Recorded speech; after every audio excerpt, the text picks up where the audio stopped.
আলাইহিস সালাতু ওয়াস সালাম জিবরাইল কে জন্য এসেছেন? আমি এলাম, আমি আসমান ভিতর প্রবেশ করব, আসমানের দরজাটা খুলিয়া দেন। এ জিবরাইল, আপনার আদেশ মোতাবেক দরজা খোলা যাবে না। কেন খোলা যাবে না?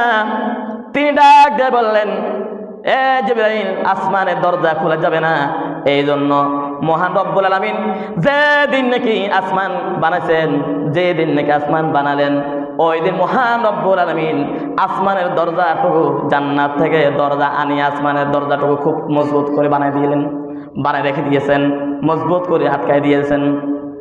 আর শুধুমাত্র তাই না, জান্নাত থেকে মহান রব্বুল আলামিন জান্নাতুল ফেরদাউস থেকে মহান রব্বুল আলামিন কাঁচা কাঁচা ফুল আনিয়া জান্নাতের দরজাটা খুব সৌন্দর্য করে রেখে দিয়েছেন, খুব সৌন্দর্য